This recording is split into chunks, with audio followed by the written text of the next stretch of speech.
Good morning, how are you. तो बच्चों, आज मैं आप लोगों के सामने एक फ्रेश वीडियो लेकर के आया हूँ जो कि order of reaction rate law पर डिपेंड है। उसमें कुछ पॉइंट्स छूट गए थे पिछले वीडियो में, आज मैं उसको पूरा करूंगा। कुछ तो एक न्यूमेरिकल सॉल्व करवाऊंगा, ठीक है, और सिंपल या एलिमेंट्री रिएक्शन भी बतलाऊंगा जिसमें कि जो गुल्डबर्ग वागे जो लॉ ऑफ मास एक्शन जो होता है वैलिड होता है, ठीक है। तो आइए शुरू करते हैं आज का topic. Some important points, some important points, some important points about order of reaction. Order of reaction. Order of reaction बच्चों कैसे निकलता है? एक्सपेरिमेंट करके निकाला जाता है, फार्मूले से इक्वेशन से नहीं निकलता है, ठीक है ना। तो पहला इंपॉर्टेंट पॉइंट होता है बच्चों, उसको मैं पेन को चेंज कर दे रहा हूं। तो पहला इंपॉर्टेंट पॉइंट होता है बच्चों कि stoichiometric coefficient, स्टोकियोमेट्रिक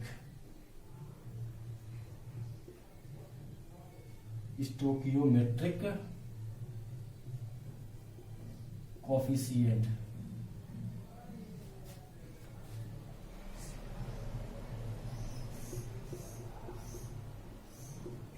Stoichiometric coefficient have nothing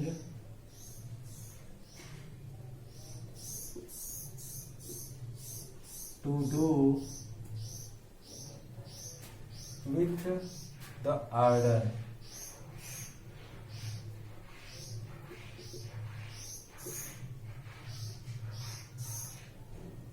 of reaction।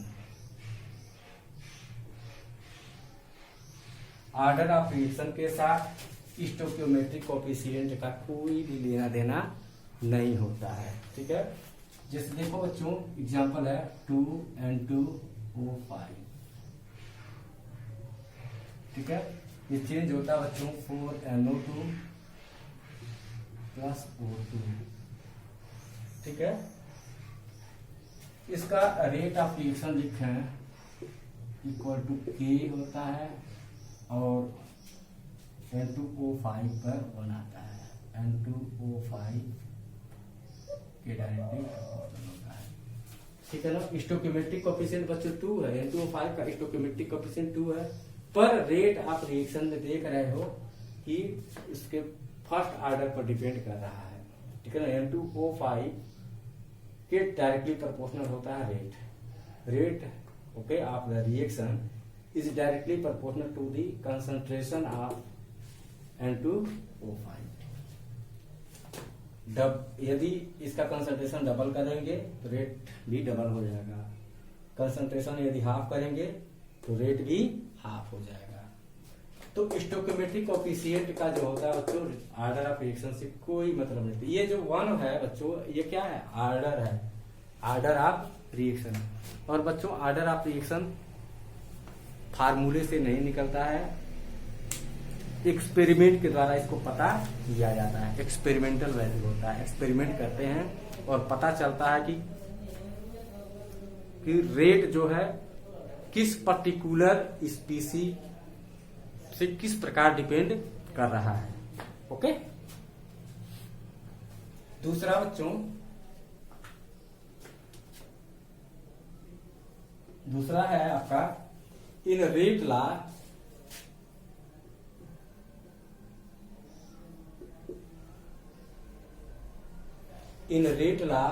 Concentration terms of products, concentration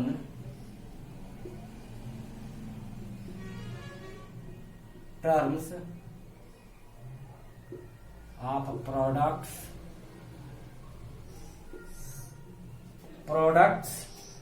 can be present,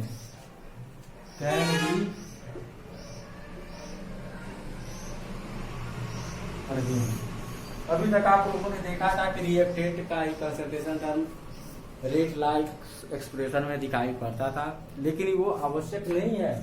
product का कंसंट्रेशन टर्म भी रेट ला एक्सप्रेशन में हो सकता है। जैसे एग्जांपल देख लीजिए बच्चों, O3 ओजोन का जो है डिसोसिएशन होता है, बनता है 3O2, ठीक है।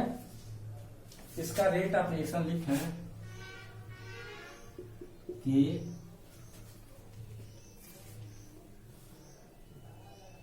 O3 के स्क्वायर और O2 के इनवर्सली प्रोपोर्शनल होता है, इनवर्सली प्रोपोर्शनल, ठीक है। ये जो O2 बच्चों ये क्या है, प्रोडक्ट है, तो प्रोडक्ट का भी concentration term rate law expression में हो सकता है। ये महत्वपूर्ण पॉइंट है, ठीक है ना। चलिए तीसरी बात, आइए थर्ड पॉइंट को देखते हैं।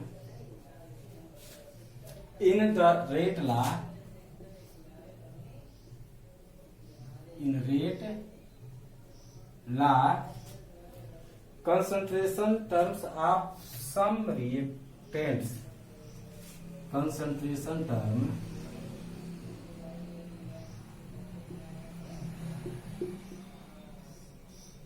of some reactant,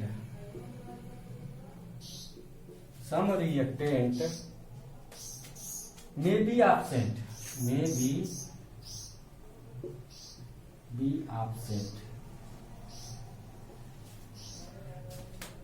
मतलब जितने भी रिएक्टेंट होंगे जरूरी नहीं है कि रेट जो है रेट ला में सारे के सारे, ठीक है ना, स्पीसी रिएक्टेंट स्पीसी प्रेजेंट हो। जैसे देखो यहाँ पर एग्जांपल मैं लिख रहा हूं, NO2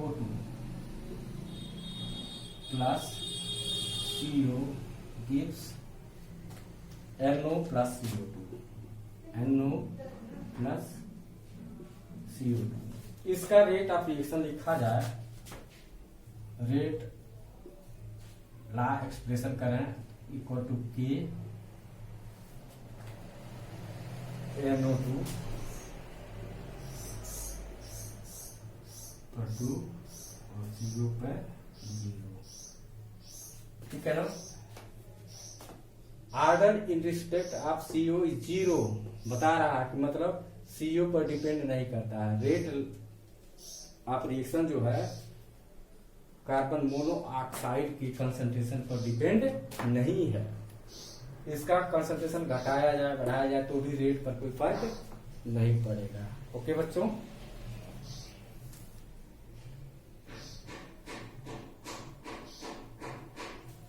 इसको हम कैसे लिख सकते हैं, rate of reaction equal to K 1O2 का, ठीक है ना। ये एब्सेंट हो गया, रिएक्टेंट देखिए एब्सेंट हो गया, तो ये कह रहे हैं rate law concentration terms of some reactant में भी एब्सेंट, तो ये रिएक्टेंट एब्सेंट हो गया, इसमें नहीं प्रेजेंट है, तो ये भी संभावना होती है बच्चों। एक्सपेरिमेंट करके सब पता किया जाता है कि कौन किस पर डिपेंड कर रहा है या नहीं कर रहा है, ठीक है। चौथी बात है, इसको मिटा दें, मिटाया जाए, नोट कर लीजिए पास करके, ठीक है। फोर्थ पॉइंट है बच्चों,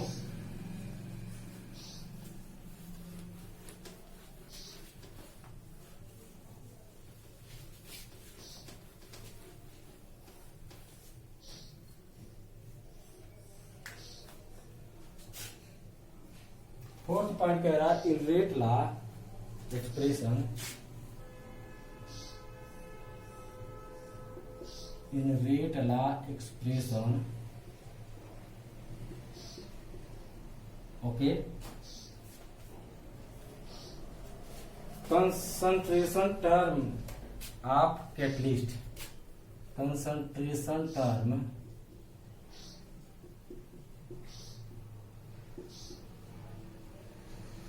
कैटलिस्ट,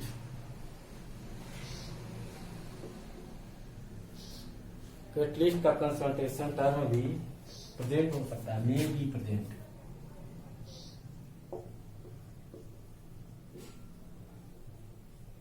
ओके। कांटेक्ट मेथड से जब सल्फ्यूरिक एसिड बनाया जाता है तो वहां पर जो NO जो होता है नाइट्रिक ऑक्साइड वह कैटेलिस्ट का कार्य करती है। SO2 plus O2 gives sulphur trioxide. यहाँ पर NO जो है कैटलिस्ट है। ये क्या है? कैटलिस्ट। यदि इसका रेट लॉ एक्सप्रेशन लिखा जाए तो प्राप्त होता है, O2 पर डिपेंड करता है, ओके, स्क्वायर के बराबर होगा और NO के डायरेक्टली प्रोपोर्शनल होता है।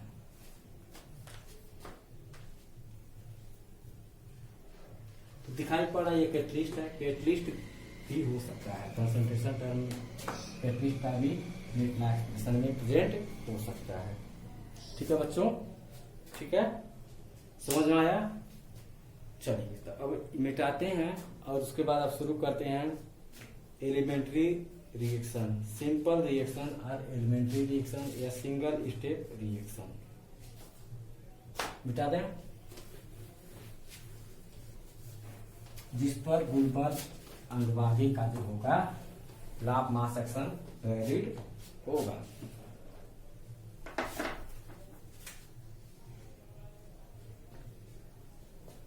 सिंपल रिएक्शन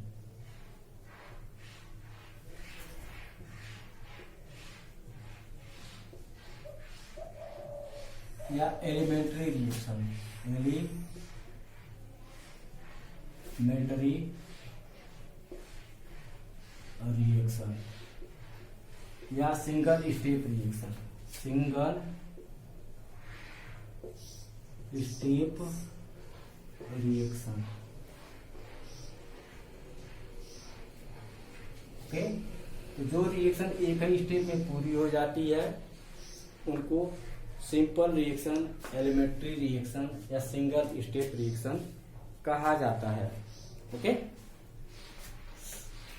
तो सिंगल स्टेप में जो स्टोइकोमेट्रिक कोएफिशिएंट होगा उसी को हम ऑर्डर के रूप में लिख दें तो कोई बात नहीं पड़ता है। लेकिन बच्चों हमको बहुत सारे रिएक्शंस मिलते हैं जो कि कॉम्प्लेक्स होते हैं। बहुत सारे रिएक्शंस हमको मिलते हैं, वो कैसे होते हैं? कॉम्प्लेक्स। जैसे मान लीजिए ये कॉम्प्लेक्स रिएक्शन है, 3A plus 2B, 3A plus 2B gives C। ये कैसा रिएक्शन है? इट्स ए कॉम्प्लेक्स रिएक्शन है। कॉम्प्लेक्स रिएक्शन बच्चों एक ही स्टेप में नहीं पूरा होगा। ठीक है, मान लीजिए कि ये कैसे पूरा होता है। पहला स्टेप इसका होगा 2A plus B, 2A plus B gives P।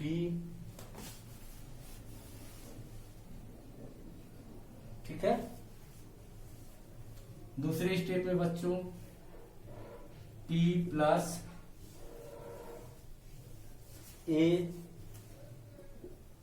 दे देगा Q। तीसरे स्टेप में Q plus B gives C। 3 steps हो गए।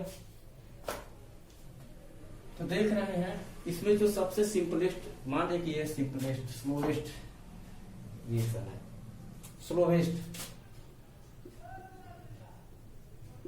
स्लोवेस्ट जो स्टेप होता है बच्चों वो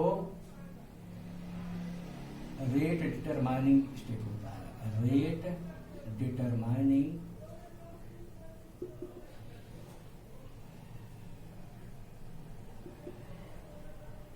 स्टेप होता है। ठीक है, तो यहां पर हम इसका निकाल सकते हैं। क्या निकाल सकते हैं? Rate of reaction equal to K, A के पावर 2 एंड B के पावर 1 लिख सकते हैं। ठीक है ना? ये जो है रेट लॉ एक्सप्रेशन ठीक है। ये क्या है? रेट लॉ एक्सप्रेशन किसके लिए हुआ? सबसे जो स्लोवेस्ट स्टेप जो रहा उसके लिए। और इस रिएक्शन का भी ये रेट लॉ एक्सप्रेशन होगा, ठीक है ना। और यदि मान लीजिए कि आपको ये पता नहीं रहता, सीधे सीधे कोफिशिएंट जो स्टोइकोमेट्रिक कोफिशिएंट है हम लगाते ए के पावर 3 कर देते, बी के पावर 2 कर देते, तो हमारा ऑर्डर जो होता है वो गलत हो जाता है, ठीक है ना बच्चों। इसको ऐड करेंगे क्या हो, Q से Q कटेगा, P से P कट जाएगा, 2A प्लस A 3A हो जाएगा, B प्लस B 2B हो जाएगा, इक्वल टू C। देखिए तो हमारे ये कॉम्प्लेक्स रिएक्शन कई स्टेप से होते हुए हो रहा है,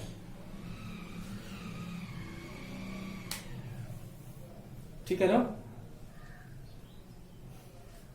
तो गुल्डबर्ग वेगे जो थे उन्होंने कहा था कि यदि कोई रिएक्शन एक ही स्टेप में होता है, सिंगल स्टेप में होता है, तो जो रेट होता है रिएक्शन का वह स्टोइकोमेट्रिक कोफिशिएंट के, है ना, कंसंट्रेशन टर्म पर स्टोइकोमेट्रिक कोफिशिएंट का पावर लगा देने से ही बन जाता है, ठीक है। अब मान लीजिए एग्जाम्पल ले लीजिए, जैसे 2x है प्लस 3y गिव्स 4z। ये सिंपल रिएक्शन है, सिंपल रिएक्शन है, ठीक है। तो इसके लिए क्या होगा, रेट आप रिएक्शन निकालोगे, ये हो जाएगा x के पावर 2 y के पावर 3 हो जाएगा, ठीक है।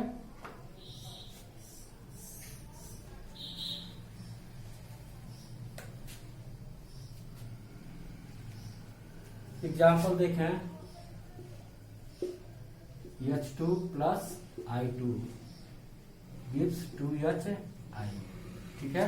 इसके लिए रेट ऑफ रिएक्शन निकाला जाए तो A H2 का पावर 1 एंड I2 का पावर 1, ठीक है।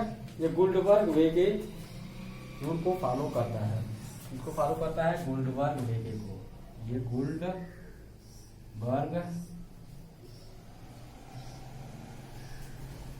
वागे का जो लॉ ऑफ मास एक्शन को फॉलो करता है, मास एक्शन को फॉलो करता है। पर क्या ऐसा जितना भी रिएक्शन होगा सारा गुल्डबर्ग वागे लॉ को फॉलो करेगा ना। जैसे देखिए यहीं पर एग्जाम्पल में दिख रहा हूं, H2 plus Cl2 gives 2HCl। इसका रेट क्या होगा कि H2 पर 1 पावर होता है एंड Cl2 पर 0 पावर होता है।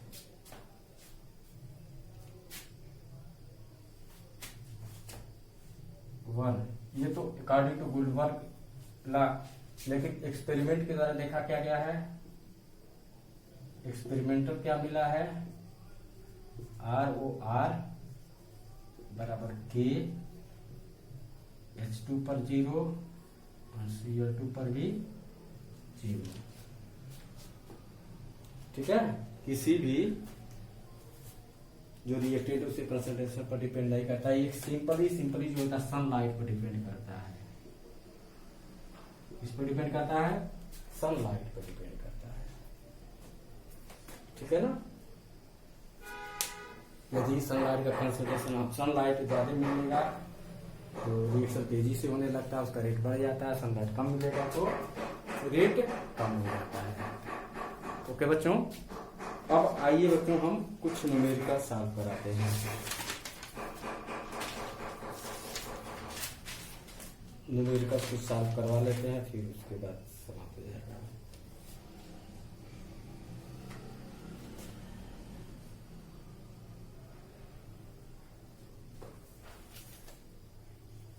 मिटा दें, चलिए 2 ही क्वेश्चन सॉल्व कराएंगे, ज्यादा नहीं।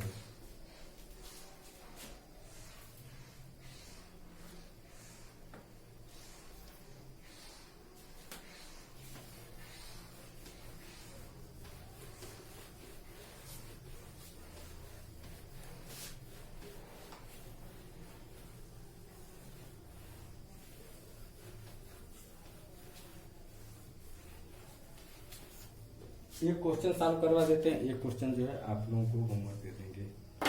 ठीक, चलिए क्वेश्चन है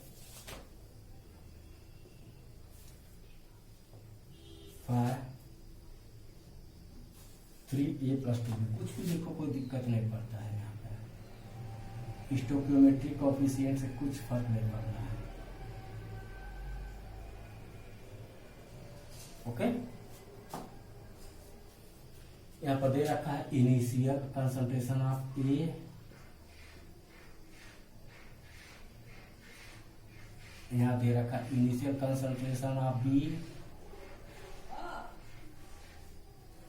यहाँ पर इनिशियल रेट ऑफ रिएक्शन दे रखा है, इनिशियल RO R दे रखा है।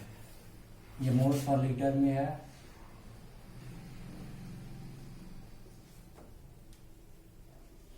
ये भी मोल पर लीटर में है, और ये initial rate mole litre second inverse. ठीक है, सब यूनिट दे रखा है।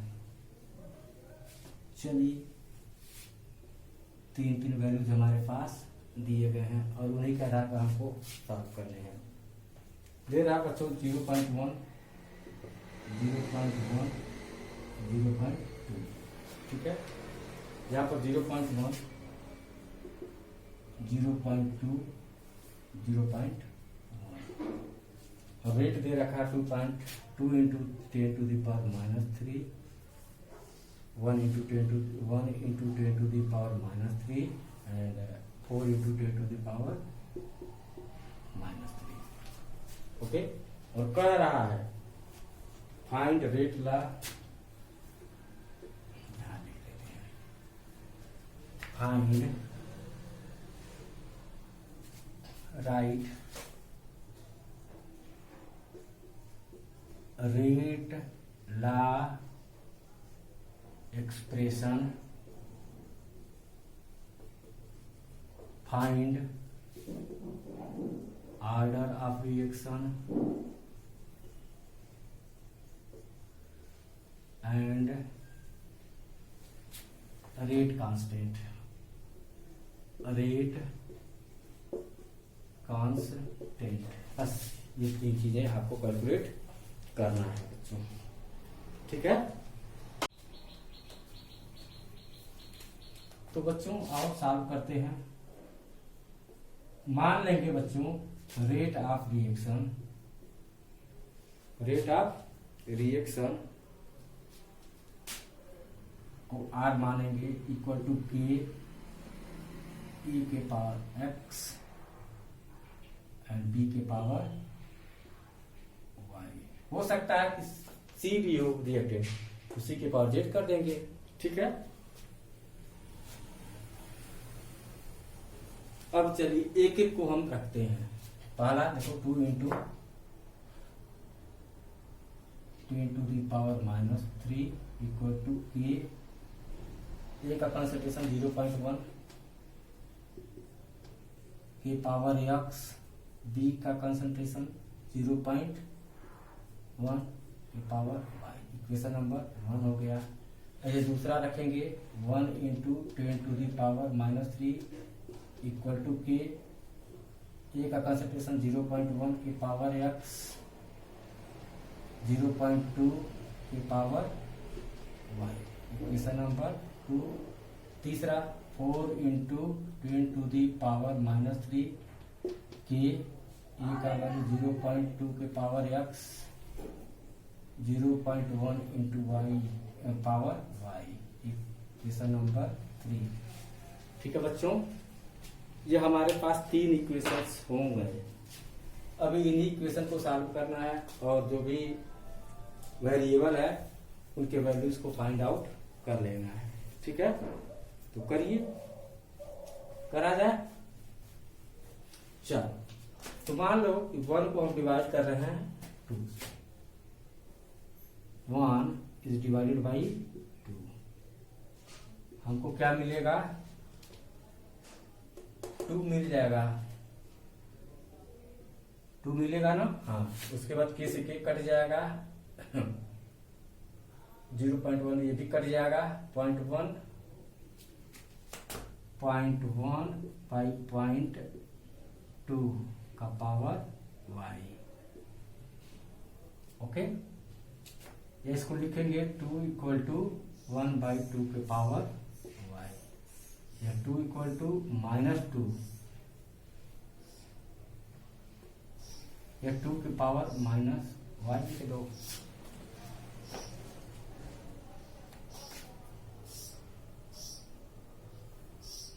ठीक है, यहां से सॉल्व करेंगे तो आ जाएगा y equal to -1।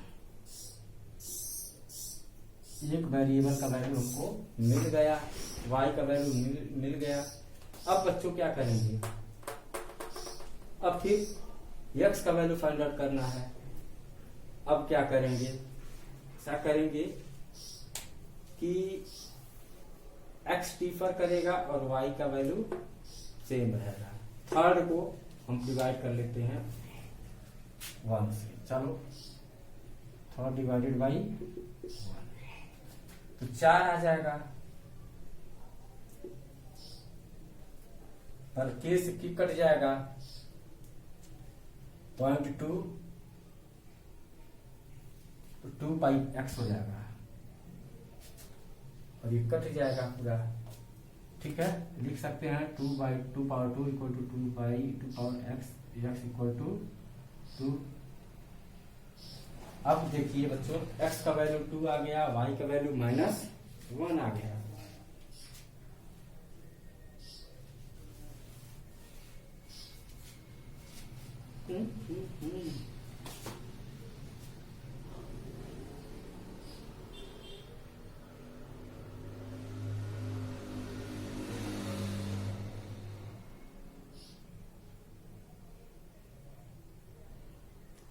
Divided by 1 4 2 आएगा, सॉरी 4 को 2 से डिवाइड करें 2 आ जाएगा, सॉरी 2 पावर 1 आ जाएगा, x का वैल्यू 1 आ जाएगा। ठीक है, अब x और y का वैल्यू हम रख लेंगे किसी भी एक में, रख लीजिए। रखें, चलो रखते हैं 1 में। ऑन पुटिंग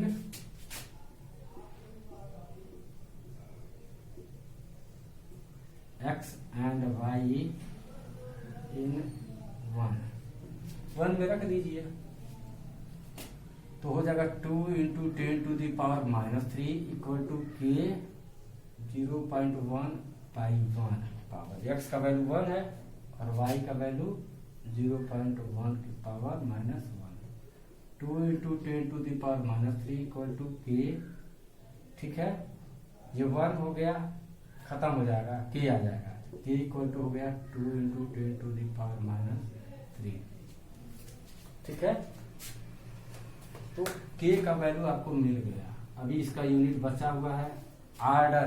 चलो अब लिखते हैं रेट ला एक्सप्रेशन। आइए, rate law expression.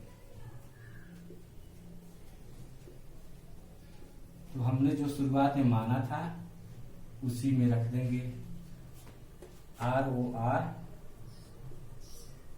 Equal to k,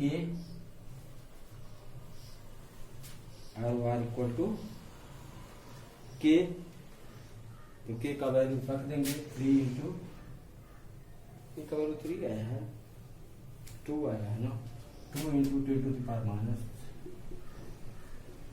-3 e के पावर 1 एंड b के पावर -1। ठीक है, रेट ला एक्सप्रेशन हो गया, आपका पहला आंसर हो गया ये। दूसरा बच्चों आर्डर ऑफ रिएक्शन। चलो, आर्डर ऑफ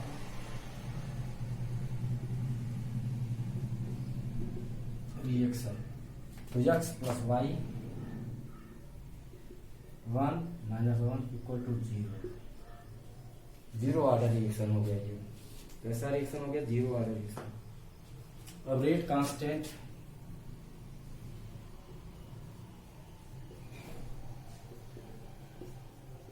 वैल्यू क्या है? 2 into 10 to the power -3 rate constant के इक्वल टू होता है R O R by nothing, ठीक है। तो आ जाएगा मोल पर लीटर पर सेकेंड, ये यूनिट हो जाएगा, ठीक है बच्चों, इसको नोट कर लें। तो ये क्वेश्चन था, इसको आप लोगों को सॉल्व करना था, तो कर लीजिए। अब इसके आधार पर एक क्वेश्चन आप लोगों को मैं दूंगा और उसे आप लोग खुद सॉल्व करोगे। कर लिए? मिटाया जाए? मिटा रहे हैं? चलिए मिटा देते हैं।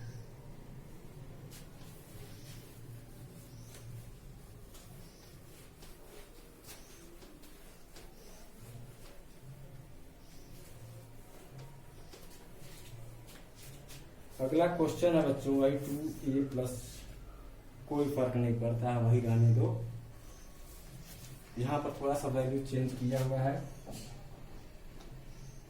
यहाँ पर भी थोड़ा सा चेंज कर दिया है और यहाँ पर भी थोड़ा सा चेंज हो गया है। आइए क्वेश्चन नंबर 2 है, इसे आप लोग सॉल्व करोगे, मैं नहीं, ये आप लोगों के लिए होमवर्क दे रहा हूँ, ठीक है। 0.2, 0.2, 0.4, ऐसे ही B का कंसंट्रेशन दे रहा है 0.1 मोल पर लीटर, 0.2 मोल पर लीटर एंड 0.2 मोल पर लीटर। इनिशियल रेट दे रखा है 1 × 10⁻³ 4 × 10⁻³ 0.25 × 10⁻³, ठीक है।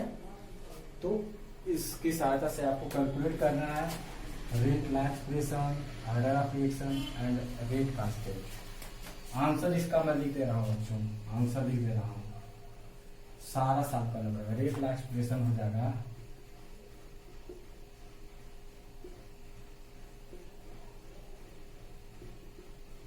साफ, खुद करिएगा, मैं अभी रेट ला एक्सप्रेशन बता दे रहा हूँ।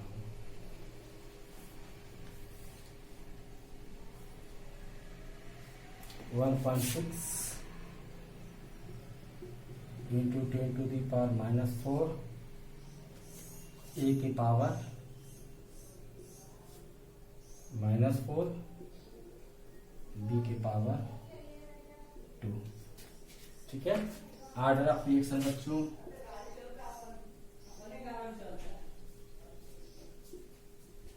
-2, ओके। रेट कांस्टेंट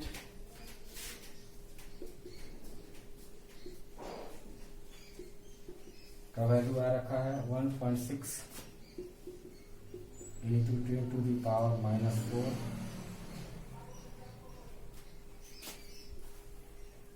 मोल पर लीटर 4.3 सेकेंड इनवर्स, ठीक है।